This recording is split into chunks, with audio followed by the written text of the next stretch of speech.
Outra fonte importante é o costume. Como eu já falei, na tradição romano-germânica, o primado, a primazia, a prevalência é da lei sobre o costume. Na tradição anglo-saxônica, na tradição do sistema denominado, conhecido como Common Law, aí nós estamos diante de uma situação em que o costume é a fonte principal do direito.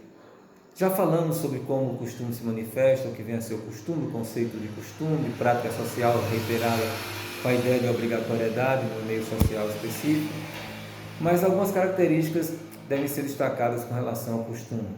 O costume ele é espontâneo, ele não é imposto por uma autoridade. A lei ela é imposta, todos devem a ela obediência. O costume ele não é imposto, não existe a ideia de obrigatoriedade sim, mas não existe uma imposição por parte do Estado. O Estado não pode exercer o seu poder coercitivo para exigir que as pessoas obedeçam a um determinado costume social. Por mais que esse costume seja aceito por uma maioria e por mais que as pessoas que estejam desrespeitando aqueles costumes ou aquele costume sejam uma minoria, o Estado não detém em suas mãos o poder de obrigar ninguém a agir em conformidade com um costume social qualquer. Então, o costume é espontâneo, não é obrigatório. Normalmente, ele tem uso continuado. Não existe prazo de validade no concurso, no costume. Não existe prazo de validade. Haverá um determinado momento, ou não haverá esse momento, em que a sociedade deixará de agir daquela forma e deixará de legitimar aquela prática, de dar continuidade àquela prática costumeira.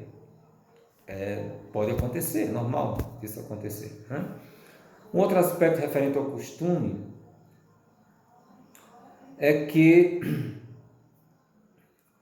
o costume, no âmbito da sociologia, o costume está muito relacionado com a ideia de dominação tradicional, presente na reflexão de Max Weber, quando ele fala dos tipos de dominação.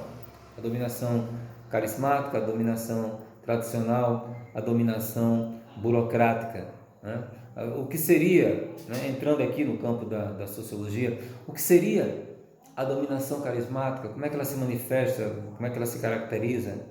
A dominação carismática, como o próprio nome já está dizendo, ela está relacionada com o carisma de um determinado líder. Ela não se transfere de uma pessoa para outra.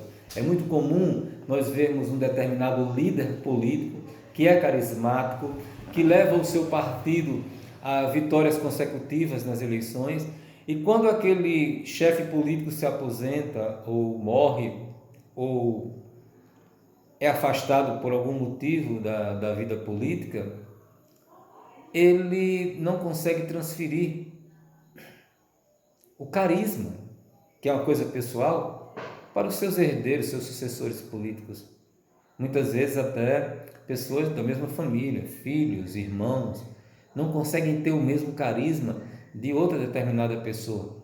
Essa dominação carismática, ela é uma dominação intransferível, é um modelo intransferível de dominação.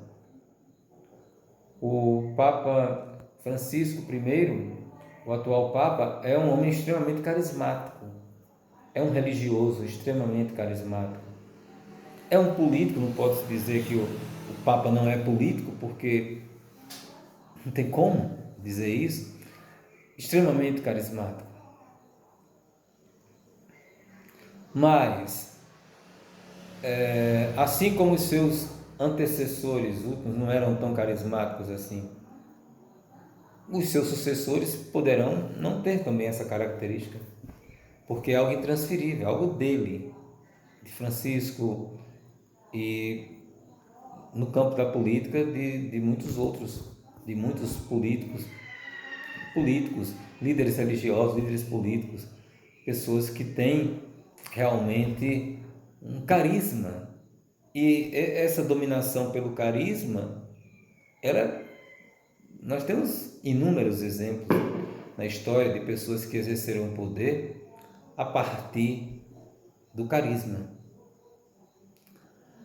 Um outro tipo de dominação é a dominação burocrática, que é a chamada dominação legal, que é a dominação exercida pelo Estado através da lei, através de todo o processo burocrático que lhe favorece, né? Então, e que é por ele mesmo criado. E o terceiro tipo de dominação, segundo Weber, seria a dominação tradicional. E é no campo dessa dominação tradicional que está o costume. Então, alguns autores fazem essa referência, essa ligação entre o pensamento de Weber quanto à dominação tradicional e a ideia de costume, como nós conhecemos. E quais seriam os tipos de costume? Sobre os quais eu já falei, mas vamos repetir. Praeter legem, contra legem e secundum legem. O que é o costume praeter legem? É aquele costume que preenche lacunas da lei. É aquele costume que não vai contra o texto da lei. E muitas vezes ele vai tratar de temas que a lei não trata. Então, aquela prática costumeira, ela não é contra a lei, porque aquela prática não está em desacordo com o que a lei estabelece. E ela acaba muitas vezes por preencher espaços, lacunas que existem na lei, já que o juiz, no caso da nossa legislação, no artigo 4º da Lei de Introdução às Normas do Direito Brasileiro, já mencionada várias vezes durante essa aula, esse artigo 4º diz o quê? Quando a lei for omissa, o juiz decidirá de acordo com a analogia os costumes e os princípios gerais de direito. O segundo modelo de costume é o costume contra legem, é o costume que vai contra a lei. Na nossa sociedade, em que prevalece o primado da lei sobre o costume e sobre todas as outras fontes do direito, a tradição romano-germânica do civil law, se o costume é negativo, se é um costume contrário à lei, a lei prevalecerá. Se é um país da tradição anglo-saxônica, a tradição do common law, se o costume vai contra a lei, o costume poderá, sim, substituir a lei, mas não no nosso caso. É o contra legem, no nosso caso, ele não tem força. E o último tipo de costume é o costume secundum legem, é o costume segundo a lei, é o costume de acordo com a lei.